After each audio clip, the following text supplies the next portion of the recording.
Teachers and admin regularly examine assessment results is important. By doing so, they can determine trends and concerns, what aspects of the curriculum are working, what aspects of the curriculum are not working. These are some examples of reflective practices that teachers and admin can employ to keep curriculum current. Influences and after influences from outside and committees have converged and the curriculum has been designed, teachers have the responsibility to bring it to life in the classroom. If a teacher fails in the delivery of the curriculum, students cannot learn materials required in the stated benchmarks and standards. One dire consequences of students not learning is failure for the student, the school, and the teacher and the community. Teachers and students need a more focused short-term statement in order to focus a lesson. Instructional tools for creating this focus are called objectives. These are statements of expected student learning for each lesson. The difference between objectives and standards is the size and the scope of the learning. Instructional objectives address the daily learning expectations for students. These help both the teacher and the student identify the focus for the day and the learning. Daily lessons, classroom activities, and quizzes need to be clearly tied to the important expectations for learning stated in the standards and the benchmarks and the objectives. Lectures should be written as an output statement which describes what students are to learn as a result of experiencing the lesson or lessons. For example, as a result of today's lesson, students will be able to add a two-digit number to a two-digit number. Behavior objectives focus on observable performance or a task. They also advocate that if the learning cannot be described in terms of observable behavior, then there is no way to tell if learning took place. The objective need to be focused on a behavior that can be perceived, such as an observe, classify, name, list, or interpret. One way is to identify student behavior is to perform a task analysis, which is the systematic identification of a key skill that someone needs to be able to do to complete the task and satisfy a benchmark.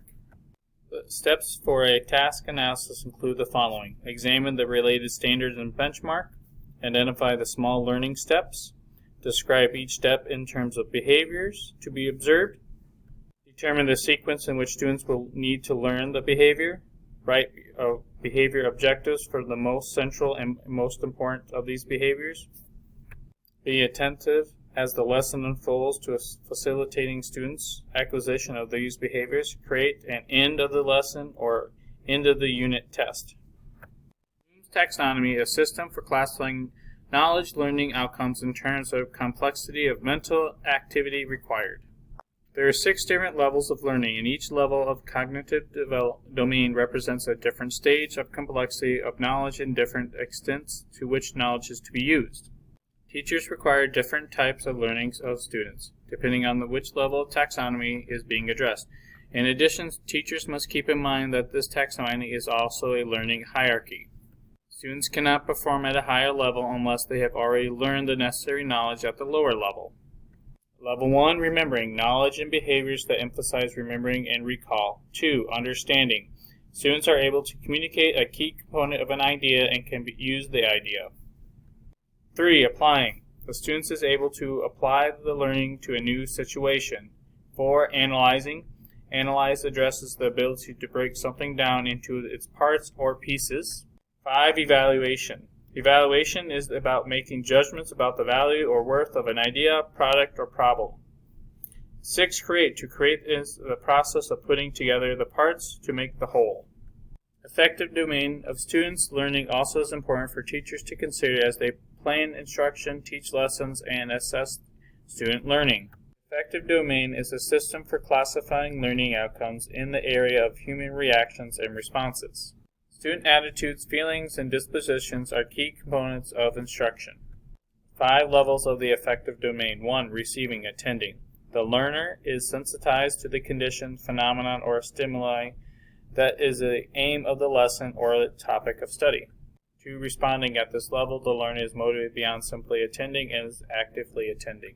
3, value. At this level, the student is behaving in ways that reflect a sense of belief or attitude. 4, organization. As more than the one value becomes relevant, there is a need to develop an internal system of organization of the values. 5. Characterization by value or value complex. At this level, the learner has a set value in place. The values are organized into some kind of internal system, and behaviors are consistent over time in relation to these values. Psychomotor domain is the system for classifying learning outcomes that requires physical activity and performance. A learning objective that relates to learning physical skills which require the mind, the body to work together. Music, art, drama, industrial arts, and other vocational courses require students to perform tasks physically. The first two levels are perception and set, which address the learners of becoming aware of a particular stimuli and becoming ready to act. Levels 3 and 4, the psychomotor domain taxonomy addresses guided response and mechanisms. When trying something for the first time, it helps to have suggestions and directions as a guide. With time, the steps become automatic. At level 5, complex overt response, the learner can accomplish more complex tasks and movements independently. At a higher level, adaptation, the learner is able to adjust his or her behavior and accommodate its application in different settings or under different conditions. At the highest level, originality, creativity is demonstrated. Direct instruction is a teaching approach in which the teacher clearly and succinctly provides precise information about a specific topic, concept, or skill. When direct instruction is done well and with appropriate learning objectives, student learning can happen at the highest level. Besides teacher lecture, you can have students read textbook, ask questions that require answers, and using different technologies such as video, television program, computer assistant learning programs, interactive computer simulations, and information searches on websites. Indirect instruction is a set of teaching approaches in which students have a greater responsibility for structuring and managing their own learning. Key characteristics of effective direct instruction. 1. Direct instruction works best when the learning objectives are clear. 2. Information or tasks should be present in the sequence and one step at a time. 3. The teacher should check carefully for student understanding. 4. Build in student practice with corrective feedback. Avoid negative criticism. 6. Review at key points. 7. Tasks and assignments should be clearly structured. Key characteristics of effective indirect instruction. 1. The teacher or student poses a problem. The problem or puzzle is one that stimulates students' interest. 3. The teacher does not provide an answer. 4. The students initiate activities and investigation. 5. The teacher serves as a guide or coach only when the students are stymied. 6. All possible solutions and answers are given open consideration. 7. Students articulate orally and written or through presentation the reasoning behind their answer. Guided discovery lessons are carefully designed learning activities that require students to investigate a specific question. The procedure for the investigation are carefully designed by the teacher so that students eventually arrive at the understanding that is the desired learning outcome. They work at their own pace, and instruction designed by the teacher guide them in a preferred direction. Inquiry lessons begin with a problem or puzzle being posed by either the teacher or student. The students initiate investigation or problem-solving strategies in an effort to construct an answer. Inquiry lessons have the first phase is to define the problem. The teacher might pose a dilemma or a demonstration. The second major phase is inquiry lesson is discovery of the solution. The discovery phase might include conducting an experiment in math using manipulative materials. In the end, the students will have constructed new understanding and will have learned the new concepts and principles. Problem-based learning approach in which an authentic, contemporary, or simulated problem is posed and the students work in groups to develop a solution.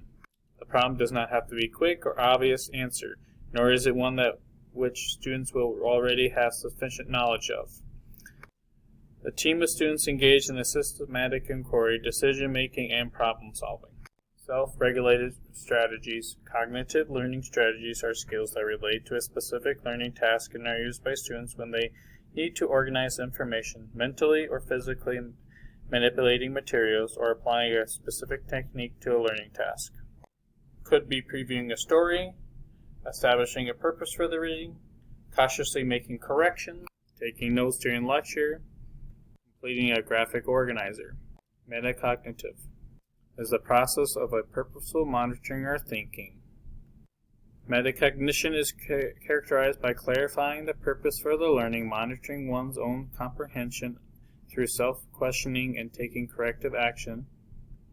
Social affective. These are learning strategies that enable students to interact with others to clarify a confusing point, to participate in a group discussion, or to work with a cooperative learning group to solve a problem. Scaffolding. A zone of proximal development is a difference between what a child can do alone and what a child can accomplish with the help of one or more experienced individual. Teachers create a substantial amount of support and assistance in the beginning of the student's learning of the new concept or strategy, and then they gradually decrease the amount of support they provide as the learners experience the new learning.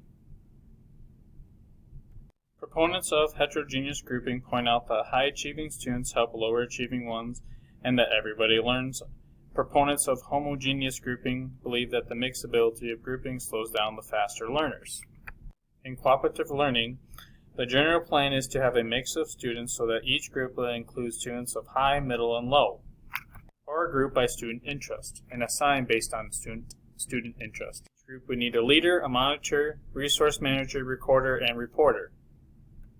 Some of the outcomes are improvement in understanding of content, development, and support of using acceptable social skills, opportunities for student decision-making, and encouraging of students' responsibility.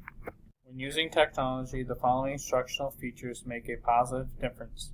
1. Students who work in small groups learn more than those who work alone. 2. Students achieving across a variety of learning outcomes include cognitive, process or skill, and effective growth. 3. Students needed to have a prior experience in working in the group. 4. Students needed instruction in specific cooperative learning strategies. And 5. The content needed to include tutorials, practice software, and opportunities to learn computer skills. Software tools, word processor, spreadsheet, presentation, adaptive assessment software are 4 basic tools that have been used for decades. Word processor can be used in English and language arts. Spreadsheets are often used in math, science, and business. Presentation software is used across all subjects. Generator software enables teachers to input test assignments into a pool and randomly generate questions. Adaptive assessment software allows students to show what they know and do not know through the use of carefully paced assessment programs. Drill and practice software provides exercises in which students work example items, usually one at a time, and receive feedback on their correctness. The key to using a good drill and practice program is to offer each student meaningful feedback in the form that they can easily understand and make progress in learning. Feedback should be visual and textual. Tutorial software is an entirely instructional sequence on a topic and is similar to a teacher classroom. This instruction usually is expected to offer a self-contained instructional unit rather than offering a supplement to the other instruction. A linear tutorial gives the same instruction sequence of explanation, practice, and feedback to all learners regardless of their abilities. Branching tutorials offer more options by directing learners down different pathways depending on their response to questions. Simulations provide interdisciplinary learning opportunities, often focus on science and social studies scenarios. Interactive simulations allow students to enter different eras and scenarios and experience events based on their own response to a simulated reality.